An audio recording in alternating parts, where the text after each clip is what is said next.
Michael looked at me with those cool, lawyerly eyes as he carried the last box of my belongings into the room at the Golden Sunset retirement home. "It's for the best, Mom," he said, his gaze sliding away from mine, fixing somewhere over my shoulder on the peeling paint of the doorframe. For the best. His words echoed the careful consensus reached by him, his sister Rebecca, and their younger brother Thomas. Not one of them, the 3 children I had raised single-handedly after their father walked out on us, with barely a backward glance and most of our savings, could find space in their sprawling, successful lives for their 72-year-old mother. Not even for a few months, not while I grieved the recent loss of their father, my husband Edward, and navigated the terrifying landscape of my own sudden diagnosis. What they did not know, what none of them suspected, as they efficiently dismantled my life and deposited me here among strangers, was that I had already accepted my fate. Not just my residency at Golden Sunset, with its faint, cloying scent of disinfectant struggling to mask something older, sadder, but the other sentence, the one delivered by Dr. Jenkins just weeks after Edward finally succumbed to his long illness. Cancer, aggressive, untreatable, pancreatic. "A few months," she'd said gently, her hand resting briefly on mine. "Maybe 6, with luck and aggressive treatment I knew I wouldn't pursue alone. I had decided, in the thick fog of grief and the sharp, private shock of my own mortality, to keep that particular piece of information to myself. Just like I had kept so many other uncomfortable truths hidden from them for decades. It seemed kinder, somehow. Less burdensome for them. That had always been my way. Protect the children. Absorb the blows myself. If you are listening to this story, thank you so much for being here. Let us know where you are joining us from in the world, and do not forget to subscribe to become part of our growing community. I watched Michael leave, his footsteps quick and purposeful down the linoleum hallway, the expensive leather soles of his shoes clicking with an urgency that spoke of boardrooms and closing arguments, eager to get back to his important life. Alone in the small, beige room, furnished with a narrow bed topped with a thin, floral bedspread, a formidable-looking armchair upholstered in scratchy vinyl, and a dresser scarred with the history of previous occupants, I sank onto the edge of the mattress. It sighed wheezily under my weight, releasing a faint puff of dust. From the box at my feet, crammed with the flotsam of a dismantled life, I carefully lifted out the one item that held the fragments of my real past. A stack of old leather-bound diaries. I ran my fingers over the worn cover of the topmost one, its pages softened and yellowed with age, the gold tooling long since faded. On the wall opposite the bed hung a generic landscape print. Placid, impersonal mountains I had never seen, a river I had never crossed. I closed my eyes and pictured the real view I longed for. The worn ivory keys, smooth from decades of use, of the baby grand piano that had stood in the living room of our family home for 40 years. The instrument Edward had bought me as a wedding gift, a symbol of a promise I had tried so hard to keep, and a dream, a vibrant, passionate dream of concert halls and applause that I had quietly, carefully packed away like winter clothes.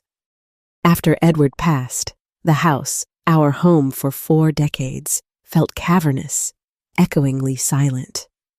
His presence, even diminished by illness in recent years, had filled it.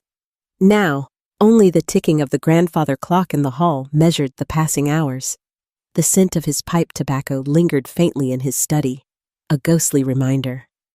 I wandered through the rooms, touching familiar objects, the worn arm of his favorite chair, the collection of ship models he painstakingly built, the photographs on the mantelpiece charting our family's journey. The silence wasn't peaceful. It was oppressive. My own footsteps seemed too loud. I felt adrift, unnecessary. Caring for Edward had been my purpose for so long. Now that purpose was gone, leaving a void filled only by grief and the chilling secret Dr. Jenkins had revealed. My children, bless their hearts, were busy. Michael, the eldest at 48, was a partner in a prestigious law firm downtown.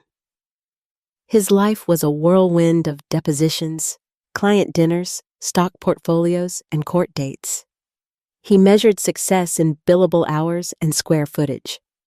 Rebecca, my daughter, 45, lived in the suburbs, juggling her demanding marketing director job with raising 2 teenagers whose schedules, filled with soccer practice, debate club, and social engagements, were even more demanding than hers. Her home was immaculate, featured in a local magazine once, her life curated for maximum visual appeal online and off. Thomas, the youngest at 42, was a financial advisor, practical to a fault, always calculating risks and returns, speaking in terms of assets and liabilities.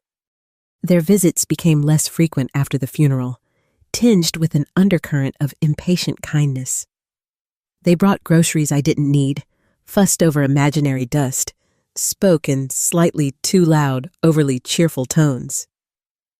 They worried about me being alone in the big house. They worried about the stairs.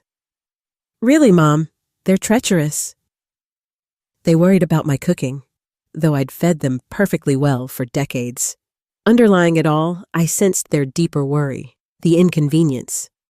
The potential disruption an aging, grieving, and possibly needy mother represented to their well-ordered, carefully constructed lives. The unspoken question hung in the air during their brief, dutiful visits. What are we going to do with Mom?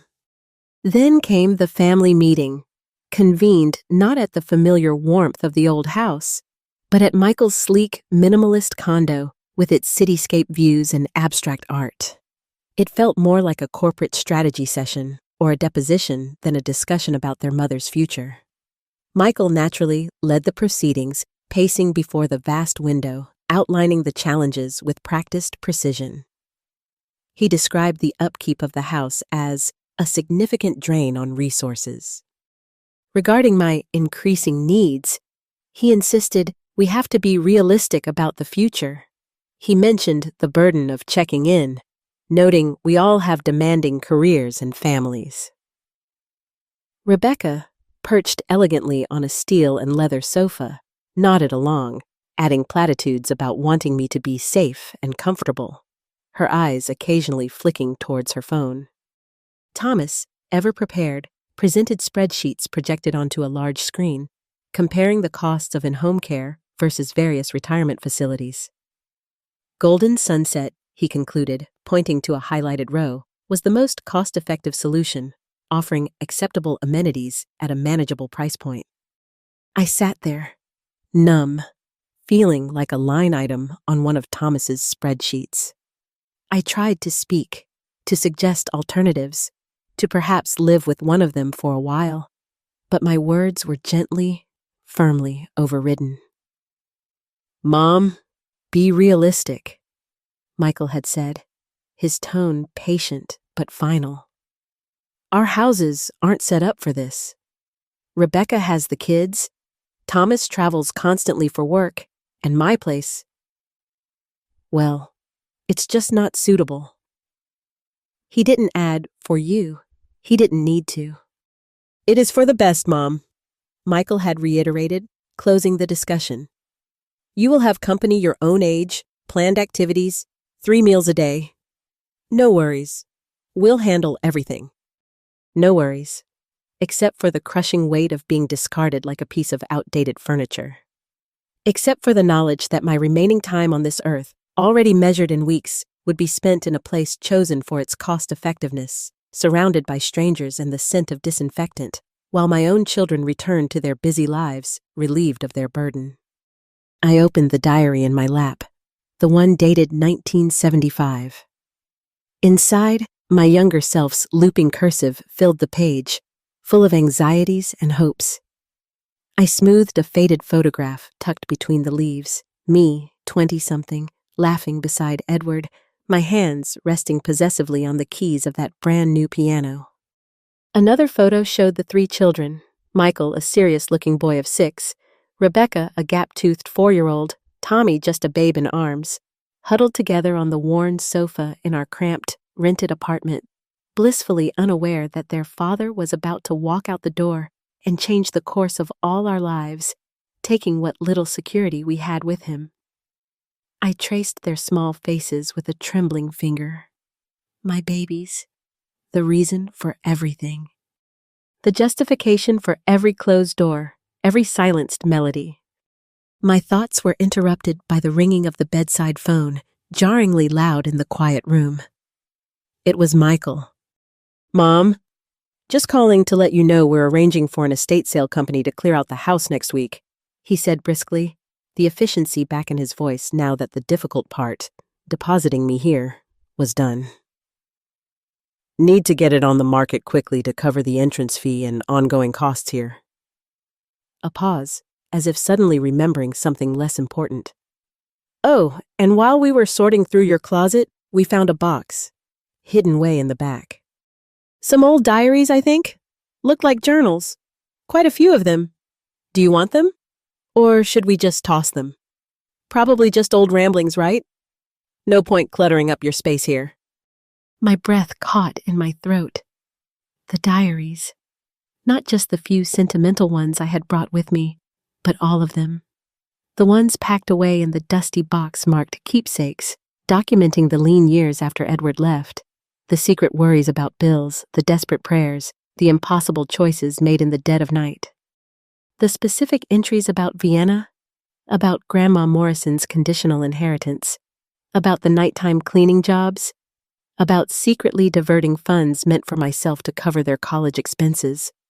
My heart hammered against my ribs. "No!" The word came out sharper, more panicked than I intended. "No, Michael, don't throw them away. Please, I want them. Bring them here." Okay, calm down," he said, a hint of impatience, perhaps even suspicion, creeping into his tone. "No need to get worked up. We'll drop the box off next time someone visits." He hung up quickly then, already moving on to his next task, dismissing the call, dismissing the diaries, dismissing me.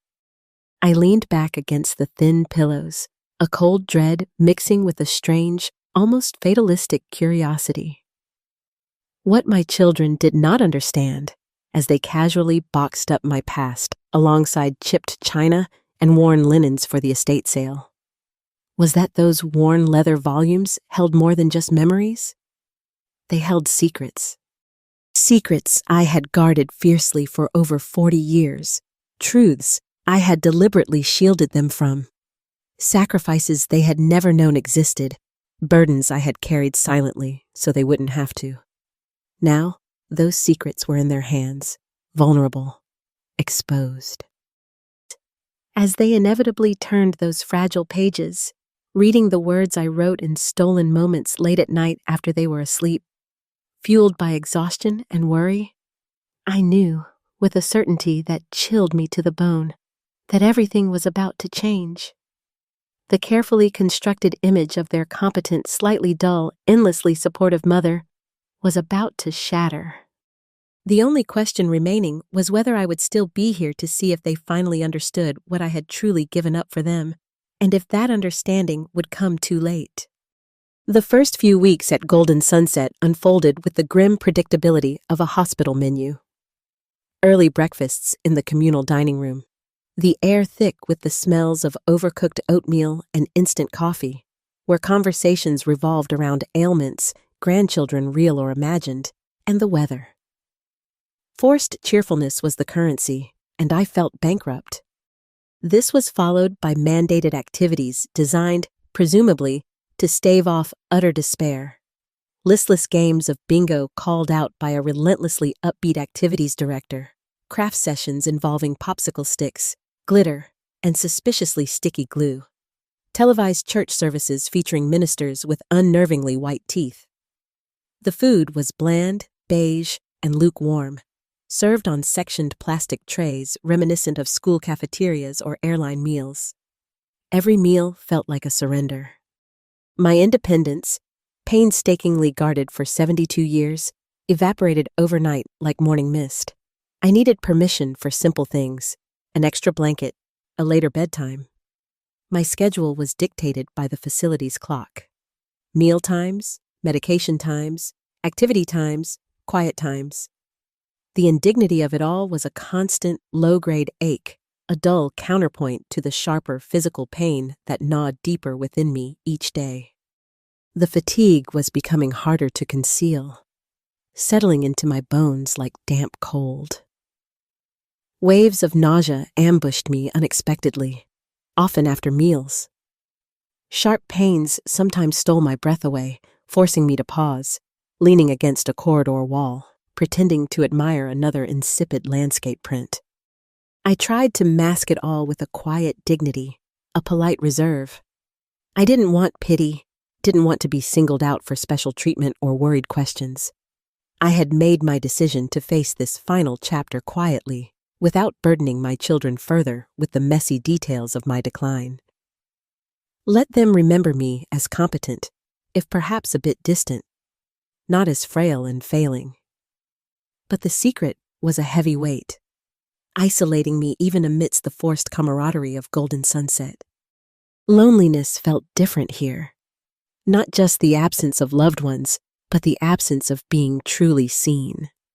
My one small comfort, my one point of genuine human connection, was Claudia Rodriguez, a kind-faced nurse in her late 30s with warm, intelligent eyes that seemed to miss little. She moved through the facility with a calm efficiency. But unlike some of the other staff who treated residents with impersonal professionalism or condescending sweetness, Claudia spoke to us like adults. She noticed things. She saw the way my fingers sometimes tapped out silent rhythms on the tabletop during bingo. She commented on the worn copy of Chopin Etudes I kept by my bedside. "You love music, don't you, Helen?" she asked one afternoon while checking my blood pressure, her touch gentle but firm. "I used to," I admitted softly, the words catching in my throat. "A lifetime ago." She smiled gently, her eyes crinkling at the corners. "Music doesn't leave you, Helen, even if you leave it for a while. It just waits." Meanwhile, the box of diaries remained ominously absent. My children visited sporadically, their visits brief and slightly strained, carefully orchestrated interruptions in their busy schedules. They brought potted plants that drooped in the dry air, asked about the food. "Is it edible, Mom?" Complimented the drab decor. "They keep it clean, don't they?" They spoke of their demanding jobs, their children's latest achievements, upcoming vacations. Cheerful, surface-level conversation designed to fill the time and avoid anything too deep or uncomfortable. They didn't mention the diaries. I didn't ask, afraid of what their silence or their answers might mean. Had they tossed the box after all? Or worse, had they started reading? Then, one Tuesday afternoon, Rebecca called. Her voice sounded different, higher pitched than usual, a little breathless, lacking its usual polished confidence. After the standard inquiries about my well-being, "Are you settling in okay, Mom? Making friends?" She hesitated, a slight pause that stretched just long enough to feel significant. "Mom," she began, trying and failing to sound casual. "Michael was... well, he glanced through one of those old journals of yours the other day. Just curious, you know, from when we were kids." Another pause. I could almost hear her taking a breath. "He mentioned something about music? Something about you playing the piano quite seriously, and someone named Maestro Bellini? Does that name ring a bell at all?" The question hung there, loaded. My hand tightened on the receiver, the plastic suddenly slippery in my palm.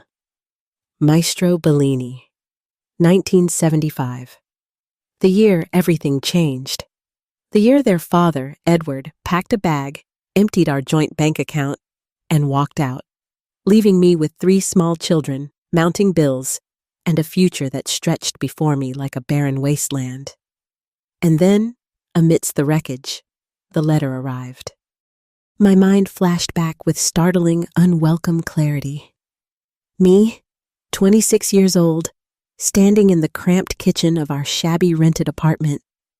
3 small children clamoring for dinner, holding a thick, cream-colored envelope with an Italian postmark. Inside, the offer felt like a lifeline from another universe.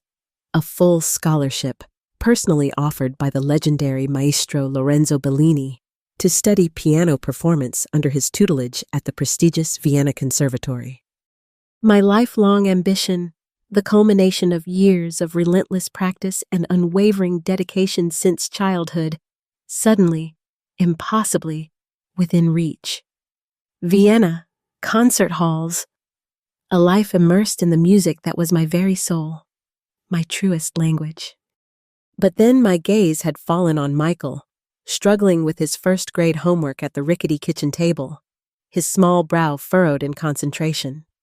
On Rebecca, carefully setting out mismatched plastic plates, already playing the little mother at age 4. On baby Thomas, asleep in his high chair, his face serene and utterly dependent. How could I leave them? Who would care for them?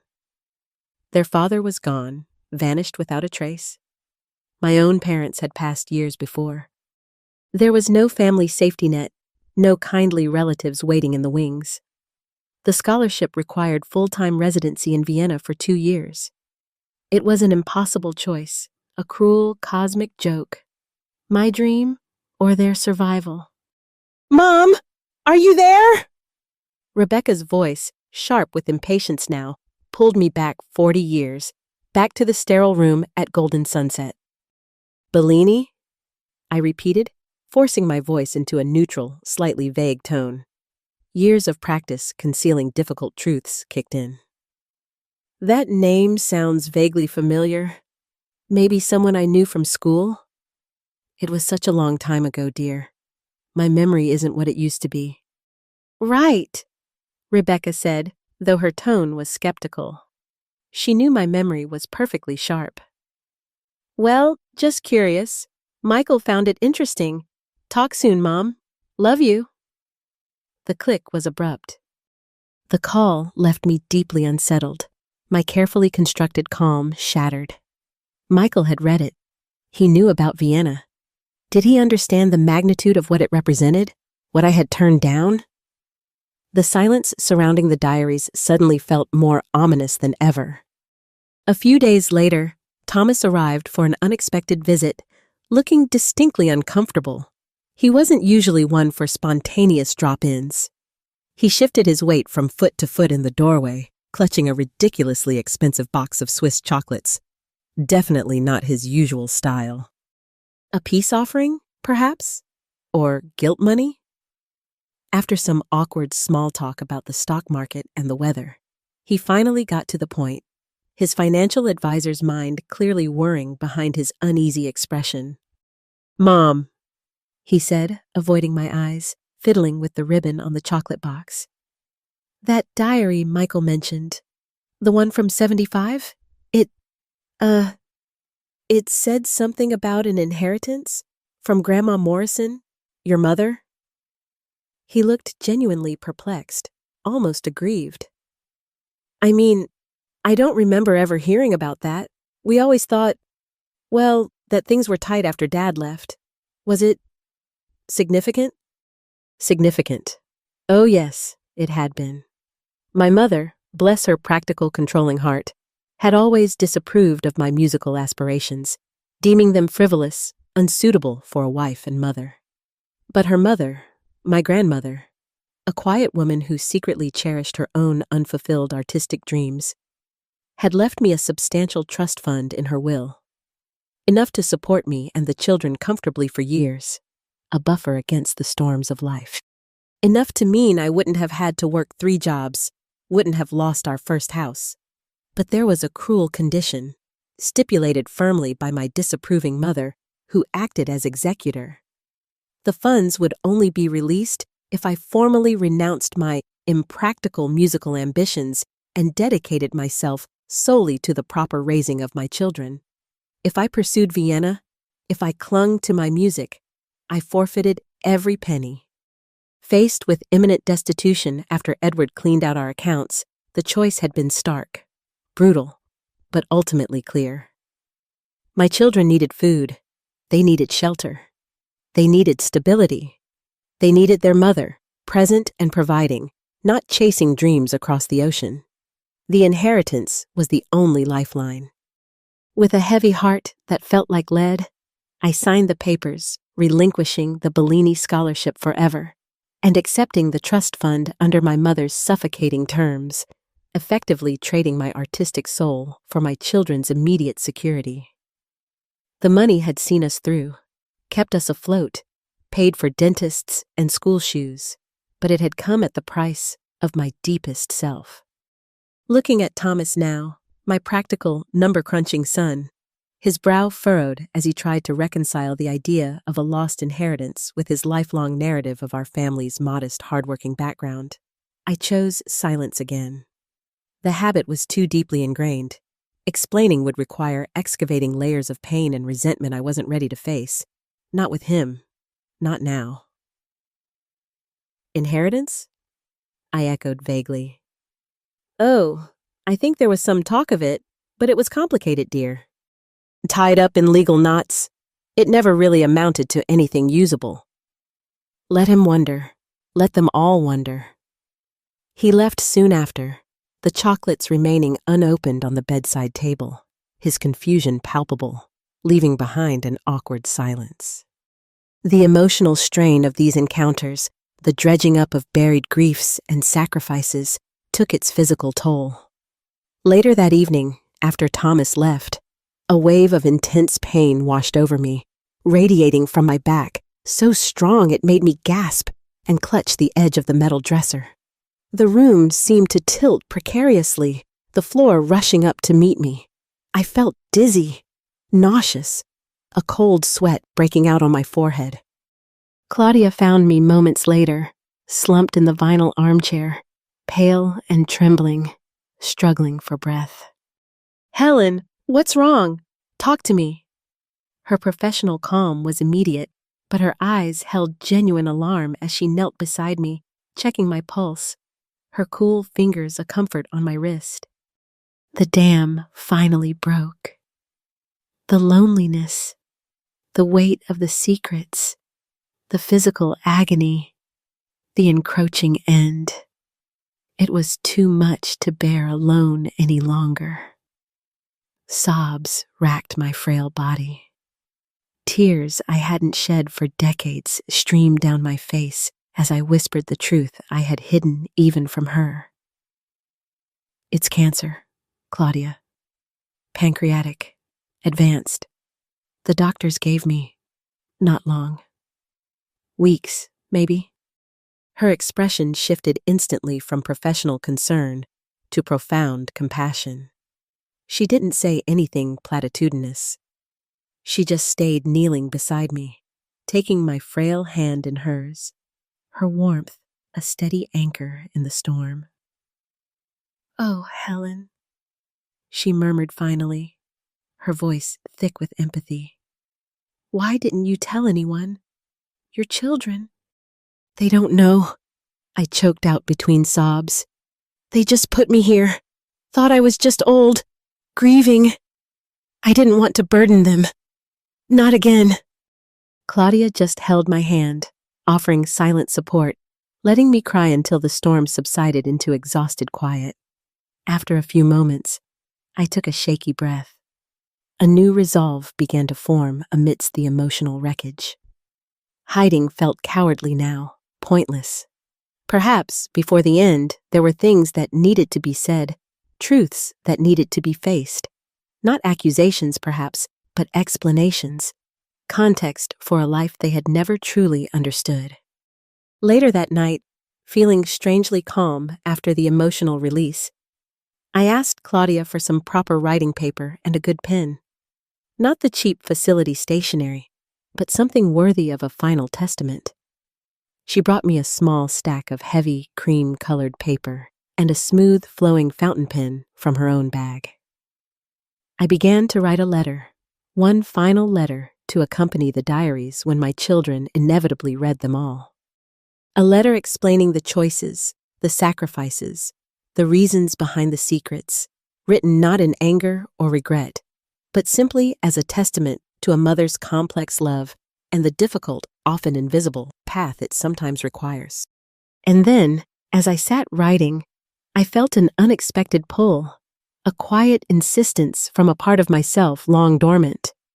Down the hall, in the sparsely furnished common room with its flickering television and plastic plants, sat an old, upright piano, dusty and largely ignored, used occasionally for sing-alongs of songs I barely recognized. Drawn by an impulse I hadn't felt in years, a magnetic tug towards the keys, I put down my pen and walked slowly down the corridor.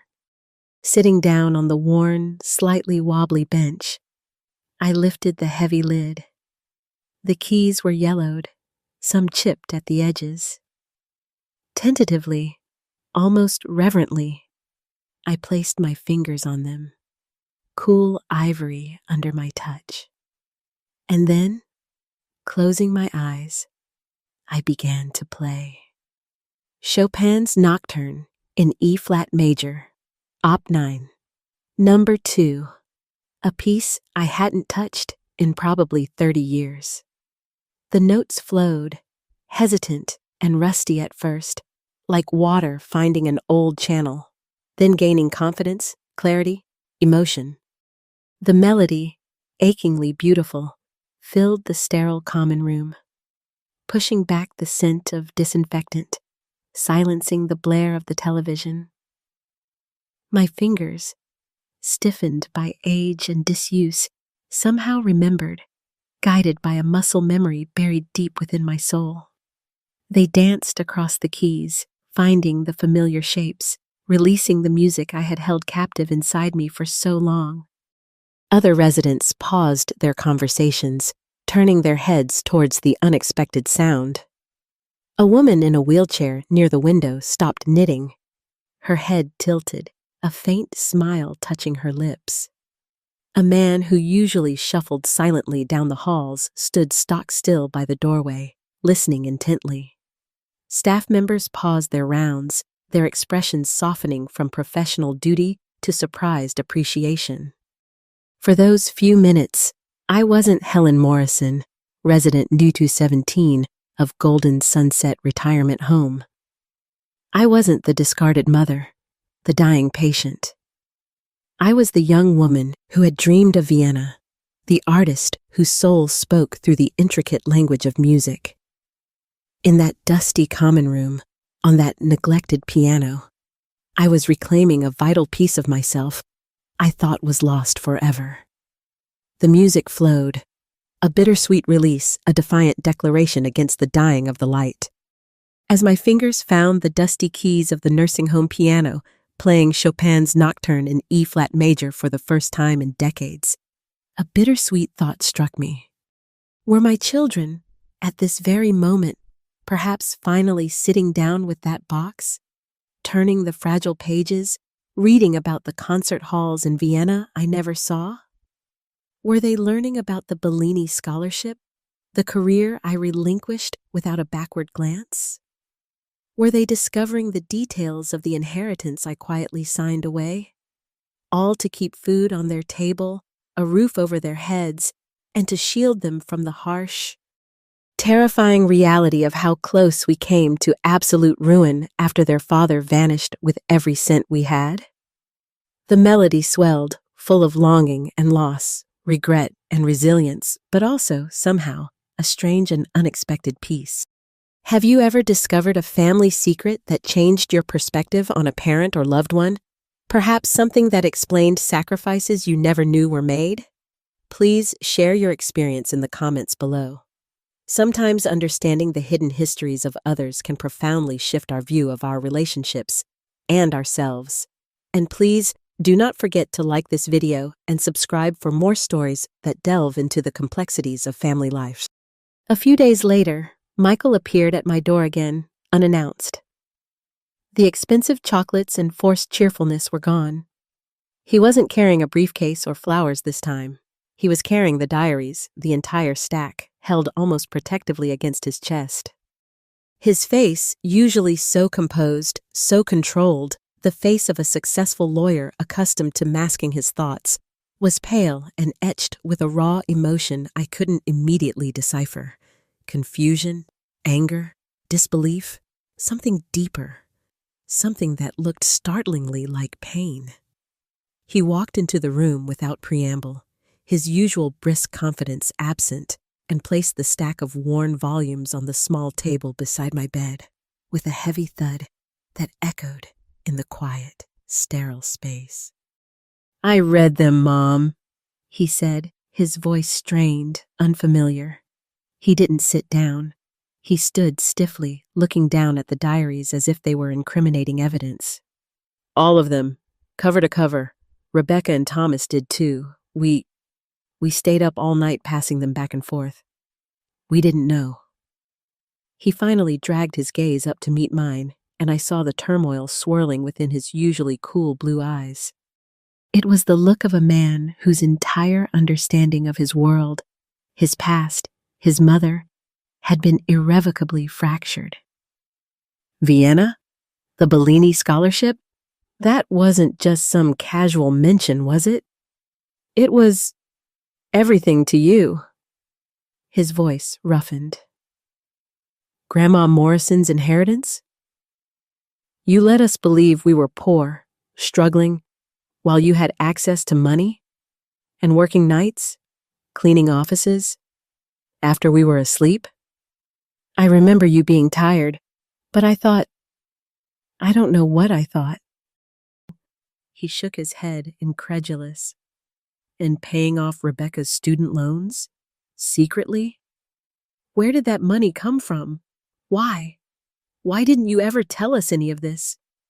Why did you let us think—" The questions tumbled out, not accusatory now, but laced with disbelief, bewilderment, and a dawning, unbearable horror.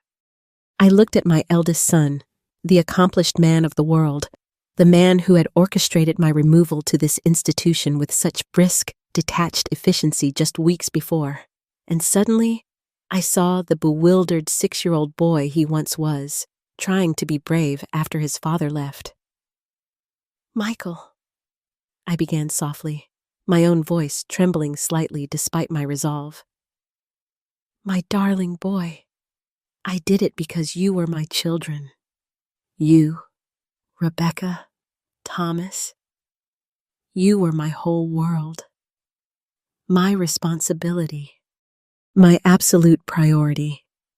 After your father left, there was nothing I wouldn't have done to keep you safe, to give you a chance." I took a breath, the words I had rehearsed silently for decades finally finding voice. "I never wanted you or your sister or brother to feel like a burden, like you owed me anything for my choices. I didn't want the hardships we faced, the things I had to give up, to cast a shadow over your lives, your futures. I wanted you to be free to pursue your own dreams, untethered, without guilt or obligation holding you back." I explained, as gently as I could, how the inheritance came with cruel strings attached, forcing an impossible choice between my passion and their security. I told him how the scholarship letter, arriving like a miracle in the midst of chaos, represented not just a dream, but a path I simply could not take, not with 3 small children depending solely on me. "It wasn't a choice between me and my music," I clarified. "It was a choice between my music and you." He finally sank into the formidable vinyl armchair, the one I usually avoided, running a hand distractedly through his perfectly styled dark hair, messing it up for the first time I could ever remember. He looked utterly lost, deflated. "A burden?" he repeated, the words catching in his throat, thick with self-recrimination. "Mom, We we put you here, in this place. We talked about cost effectiveness. We rationalized it. The shame rolling off him was palpable. He picked up one of the diaries, the earliest one, his finger tracing my youthful, hopeful script from before his birth. You gave up everything, he whispered, the accusation directed at himself now. Not me. No, I corrected gently, firmly. I didn't give up everything. I chose. I chose my family. I chose you. And there was a different kind of fulfillment in that. Watching you grow, succeed. That was my reward. But even as I said the comforting, familiar words, a lifetime of buried emotions, complex, contradictory, painful, surged within me. The ghosts of silenced melodies and abandoned dreams seemed to fill the small room. After Michael left, shaken and silent, promising the others would be in touch, the room felt both emptier and strangely fuller. The secrets were out, spilled like ink across the pages of those old diaries, the crushing burden of silence lifted after more than 40 years. There was a strange sense of relief, fragile yet real. But beneath it lay a complex, tangled knot of feelings I hadn't allowed myself to fully examine before.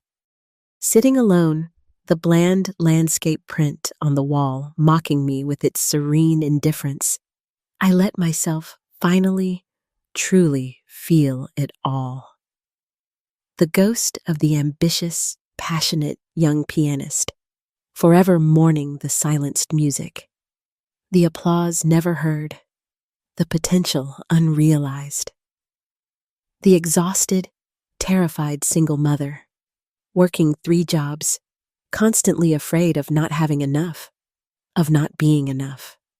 The fierce pride in my children's accomplishments, hard-won victories built on the foundation of those sacrifices. The sharp, bitter sting of their recent dismissal, the casual cruelty of their practical decision to place me here. And underlying it all, weaving through the tangled threads of past and present, the quiet, insistent hum of acceptance regarding the rapidly approaching end. Were the sacrifices truly worth it? Looking back now, seeing my children successful, accomplished, yet somehow emotionally disconnected, capable of treating their own mother with such careless disregard, the answer felt painfully, profoundly ambiguous. Had my fierce, unwavering protection inadvertently stunted their empathy, their understanding?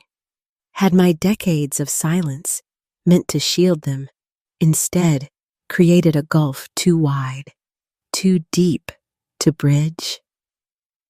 I closed my eyes, the familiar ache throbbing behind my ribs, a physical manifestation of the emotional weight. I wouldn't change the core choice.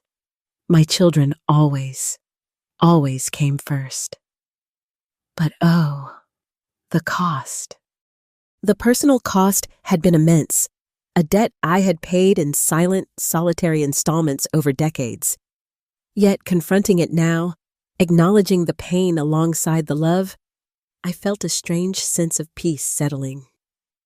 I had done the best I could with the impossible choices I had been given. My weary reflections were interrupted by a gentle knock.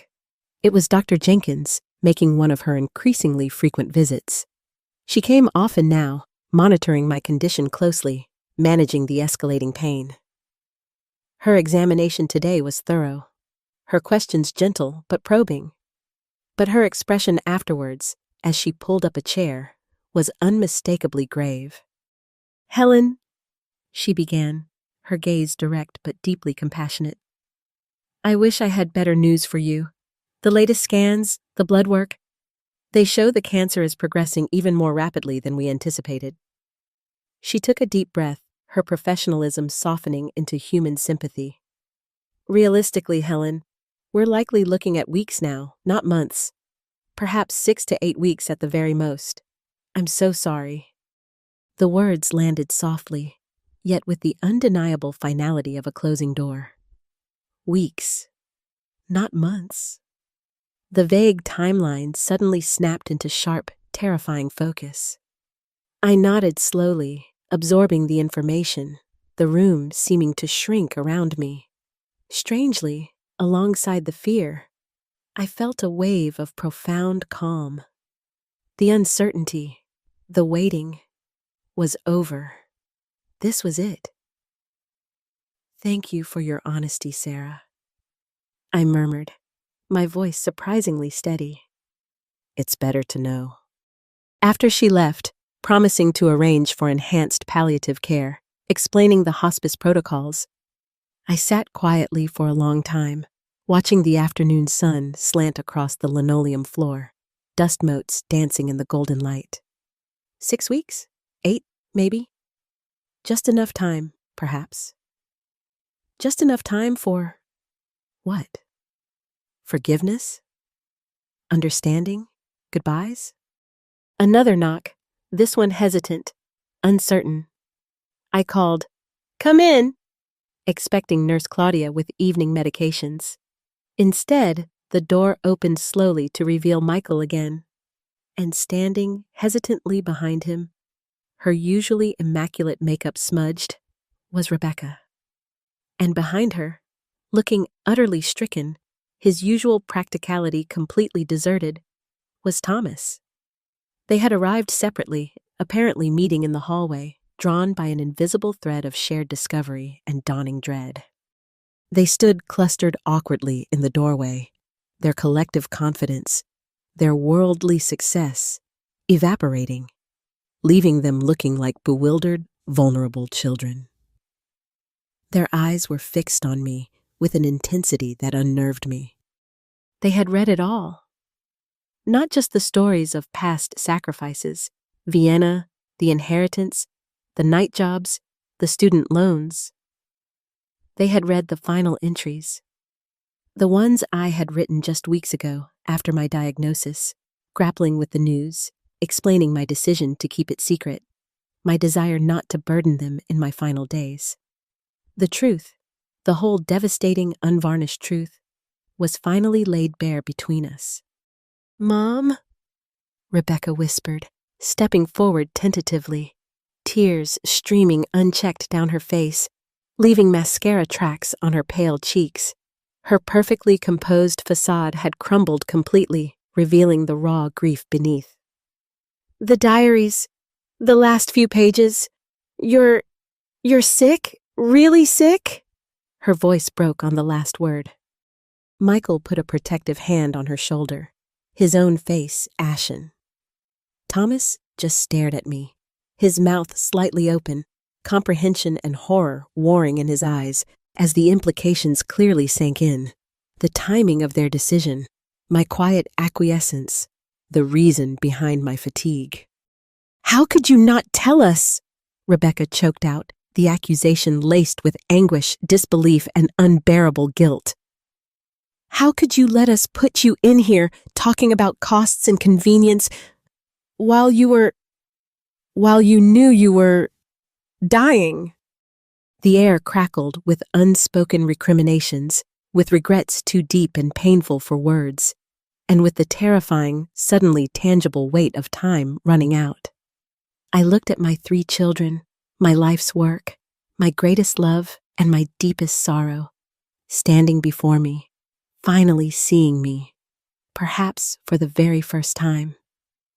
I wanted to soothe them, to reassure them, to tell them it was all right, to absolve them of their guilt, just as I always had.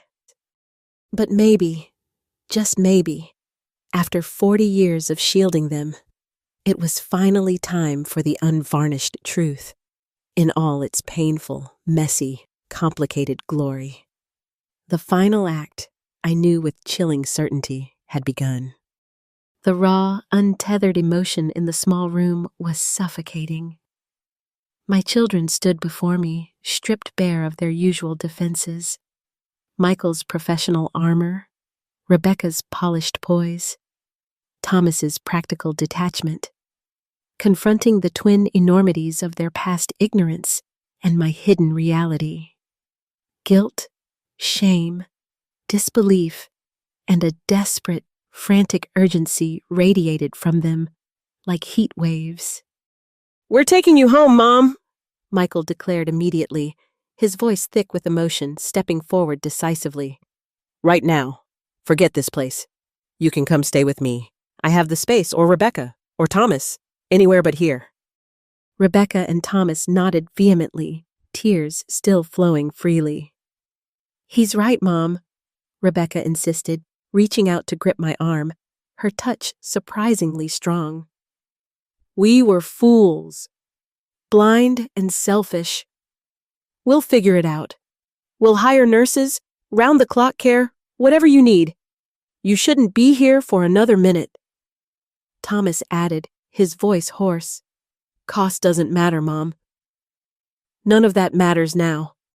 A part of me, the part that had silently yearned for their care, their recognition, their presence during these frightening final months, wanted to leap at the offer, to grasp the lifeline they were suddenly desperately throwing. But another part, wary and proud after years of self-sufficiency and recent abandonment, resisted. "No," I said, my voice quiet but surprisingly firm. "I appreciate the thought, truly. More than you know. But I don't want to be moved out of pity now, or obligation. It feels too late for that kind of rescue. I need to think. The prospect of disrupting their lives again, of being a burden accepted only under the duress of guilt and impending death, felt complicated, almost unbearable." They started to argue, to plead, their desperation mounting, talking over each other. "Mom, please. It's not pity, it's... We want you with us." Then Michael held up a hand, silencing the others, a different kind of urgency in his eyes now. "Okay, Mom. Okay. We hear you. But there's someone else. Someone we found while reading the diaries. Someone important we didn't know about. Someone who wants to see you." Confused, I looked at him. Who could he mean? Before I could ask, the door opened again, and standing there, framed in the doorway, older, her fiery red hair now a stylish silver bob, her face lined but her eyes holding the same spark of warmth and keen intelligence I remembered so well, was Margaret Williams. Maggie, my dearest friend from my conservatory days, the brilliant, witty flutist with whom I had shared dreams, duets, cheap student apartments, and endless cups of coffee. The one person, besides Edward in those early days, who had truly understood the depth of my passion for music. We had lost touch decades ago, swept apart by diverging life paths after I chose marriage, motherhood, and ultimately survival over Vienna and the precarious life of a concert artist. "Helen?" she whispered, her eyes widening as she took in the sterile room, the faint medicinal smell, her gaze finally landing on me, frail and diminished in the standard issue golden sunset gown. Tears sprang to my eyes, tears of a different kind now. Shock, joy, disbelief. The sudden, overwhelming return of a lost world. "Maggie?" The name was a breath, a memory made real. She rushed forward then, enveloping me in a fierce, warm hug that felt like coming home after a long, cold, solitary journey. "Oh, Helen, it is you!" she exclaimed, pulling back slightly, holding me at arm's length, her gaze searching mine with affectionate concern. "Your children found me. Can you believe it? Tracked me down. I'm teaching at the university nearby now. They found me through your diaries. You wrote about our crazy plan to tour Europe together after graduation." She laughed, a sound I hadn't heard in 40 years, Then her expression sobered. I never forgot you, Helen. Always wondered what happened. Your talent. Criminal that you stopped playing. My children explained haltingly how they had pieced together clues from the diaries and used university archives to find her. They had called her, explained the situation with raw honesty, and begged her to come, hoping her presence might reach me where their pleas could not. Seeing her, this vibrant link to my passionate younger self, felt like a validation, a reclaiming of a part of myself I thought was buried forever. It cracked open a window in the closed room of my resignation, letting in a sliver of unexpected light. Maybe it wasn't entirely too late. Life, however, rarely offers simple redemption arcs. Just days later, as discussions about potential home care were cautiously beginning, my fragile health took a sharp, terrifying downturn. Excruciating pain, difficulty breathing, it culminated in another frightening emergency transfer back to the main hospital. The sterile white walls, the beeping machines, the hushed urgency, it was all terrifyingly familiar. Tests confirmed Dr. Jenkins' grave prognosis. Time was undeniably short, measured in weeks, perhaps a month or two at most, if the new palliative treatments offered any relief. The diagnosis wasn't wrong. The timeline was just starkly, brutally clear. The crisis, the palpable reality of my fragility, paradoxically solidified my children's resolve, but also exposed their raw nerves. In the tense quiet of the hospital waiting room, their fear manifested not just as hovering concern, but briefly as renewed friction. Old dynamics surfaced under pressure. Michael tried to take charge, questioning nurses. Rebecca fretted about coordinating schedules. Thomas researched hospice care options with grim focus. "Stop it!" I whispered fiercely from my hospital bed when they came in later, their faces etched with worry and exhaustion. Fighting among yourselves or trying to manage everything won't help me now. Being present will. Being kind to each other will. My words, weak but firm, cut through their anxiety. They looked at each other, truly looked, and seemed to reach a silent understanding.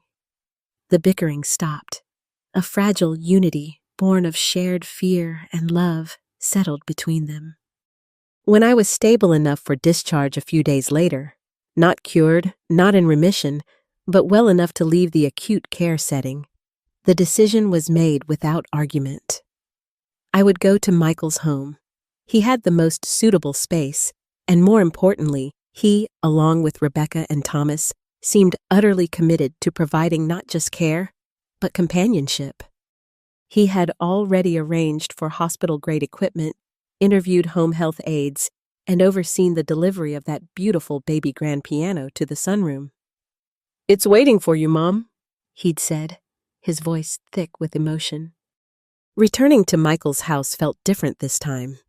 It wasn't a temporary solution born of guilt. It felt like a commitment. They created a schedule, coordinating their lives with a dedication that both humbled and slightly alarmed me. It wasn't just about ensuring someone was always there. It was about genuine presence. Michael took an unprecedented leave of absence from his firm, delegating cases, shocking his partners. He spent hours just sitting with me, sometimes reading aloud, sometimes working quietly on his laptop nearby, sometimes just holding my hand while I dozed. Rebecca, letting go of her perfect hostess facade, reorganized her work schedule to spend afternoons with me, often bringing her teenagers who, prompted by their mother's newfound openness, began asking me questions about my life, their grandfather, the music I loved. They recorded my stories, creating a family history they suddenly valued. Thomas, my practical son, channeled his skills into managing the complex logistics of my care, coordinating doctor appointments, hospice visits, medications, insurance paperwork, fiercely shielding me from any stress, ensuring my comfort and peace of mind were the absolute priority. The care was comprehensive, compassionate. The hospice team focused on managing my pain, maximizing my comfort. And something unexpected began to happen.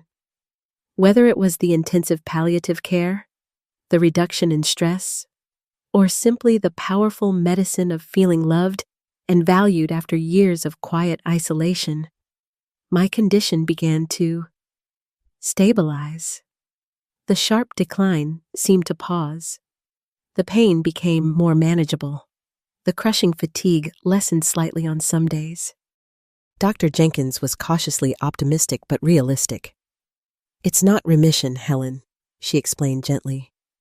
"The cancer is still there, still advanced. But sometimes, with excellent supportive care and perhaps the patient's own will, the body finds a plateau. We don't know for how long. Weeks, months, maybe even longer. We focus on the quality of each day you have." More time. Unexpected, borrowed time. It felt like a fragile, precious gift. And with that gift, I began, slowly, tentatively, to play the piano again. Just for a few minutes each day at first, my fingers stiff, my breath sometimes catching. But the music was there, waiting patiently. Bach inventions that required precision I struggled to regain. Chopin preludes filled with emotions that resonated deeply. Debussy arabesques that felt like fleeting moments of grace. The melodies filled Michael's house, becoming part of the fabric of our strange new life. Margaret became a regular visitor, bringing simplified arrangements, sometimes playing her flute alongside my hesitant piano, filling the room with the bittersweet echoes of our shared past and an unexpected present. I started sharing more stories with my grandchildren, not just sanitized anecdotes, but the messy, complicated truths of a life lived through hardship and compromise. I even started giving my granddaughter, who had shown a flicker of interest, informal piano lessons, guiding her small fingers over the keys, explaining the language of music that had sustained me even in silence. It wasn't a triumphant return to form, but it was a reconnection, a quiet reawakening. One sunny afternoon, Michael found me sitting by the piano, just looking at the keys. "What are you thinking, Mom?" he asked gently. I looked up at him, at my son whose understanding had deepened so profoundly. "I was thinking," I said slowly, "that my life wasn't the masterpiece I dreamed of composing. But perhaps it's an improvisation, full of unexpected turns, dissonant chords, long pauses, and moments of quiet beauty." I looked towards the sunlit garden outside the window, and I'm realizing the piece isn't quite over yet. There might be another movement still to play. The weeks turned into months. The plateau Dr. Jenkins had spoken of held, fragile but persistent. I lived in the rhythm of hospice care, managing symptoms, conserving energy, focusing on quality of life. But life, it undeniably was. Not the vibrant, independent life I once knew, nor the concert stage I once dreamed of, but a life nonetheless, lived within the quiet confines of Michael's house, surrounded by a care and attention that was both profound and at times overwhelming. In the quiet hours, often late at night when the house was still and my pain was momentarily subdued, I had ample time for reflection. My epiphany didn't arrive in a single blinding flash, but rather coalesced gradually, like dew forming on grass. Watching Michael patiently help his teenage son with homework, seeing the genuine warmth in his interaction, so different from the driven focus I remembered. Observing Rebecca, makeup-free and laughing genuinely with her daughter as they sorted through old photographs with me, her former preoccupation with image seemingly evaporated. Seeing Thomas arrive not with spreadsheets, but with a thermos of my favorite soup he'd made himself, sitting quietly while I ate. It was in these small, consistent moments of change that my understanding deepened. My sacrifices, while costly and hidden for too long, hadn't been entirely in vain, nor had their recent cruelty defined them irrevocably. People could change, families could heal, even when scarred. My realization was this: forgiveness wasn't about excusing their past actions, but about accepting their present transformation and choosing connection over resentment for whatever time I had left. And perhaps, most importantly, forgiving myself. For the dreams I'd abandoned, yes, but also for the silence I had maintained for too long. The final confrontation wasn't with death, but with the shape of this new life. One afternoon, finding my 3 children conferring worriedly about my care schedule in the hallway, I called them in. "Sit down," I said, my voice stronger that day. They obeyed, perching uncertainly around my recliner. "I appreciate everything you're doing," I told them honestly. "More than words can say. But you cannot spend the rest of your lives hovering over me, sacrificing your own work, your own families, out of guilt or fear." I looked at each of them. We need to find a sustainable balance. One where I am cared for, yes, but where you are also living your lives. This, I gestured around the room. This level of intensity isn't sustainable for any of us long term. We need to build a new normal, not live in perpetual crisis mode. It was a difficult conversation, forcing them to confront the future beyond the immediate horizon, but it was necessary.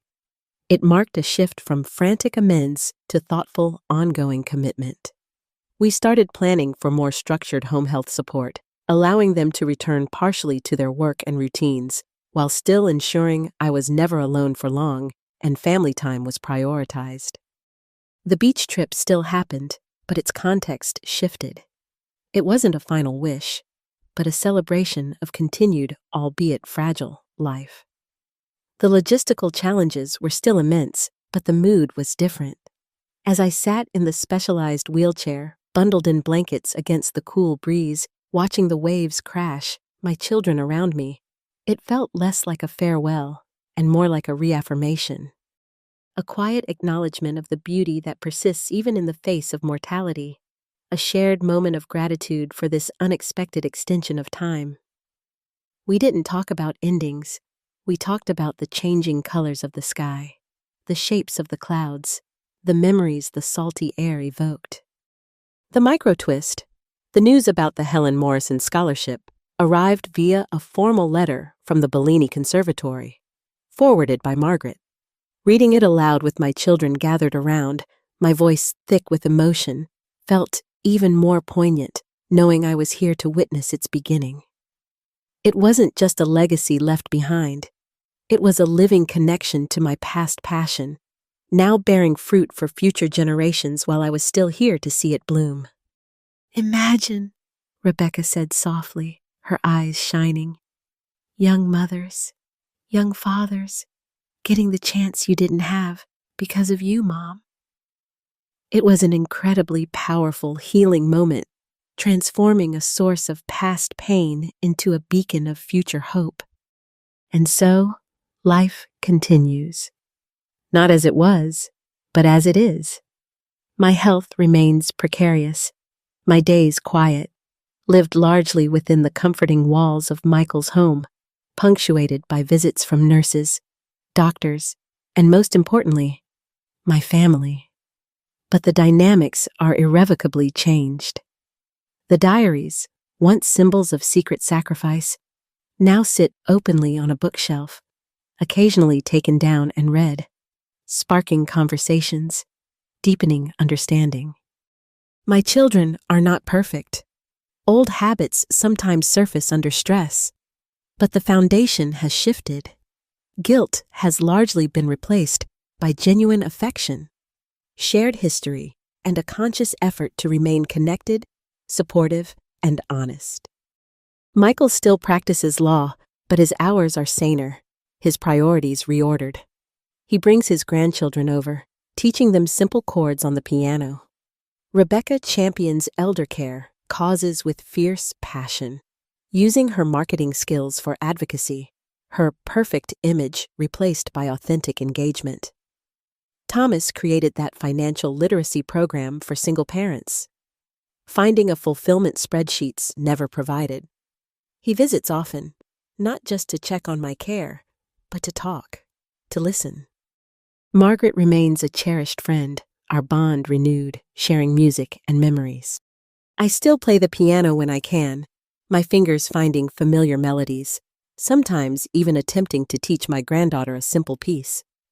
The music isn't technically brilliant anymore, but it's infused with the complex harmonies of a life fully lived, a life that nearly ended in lonely isolation, but found, instead, an unexpected encore surrounded by love and understanding.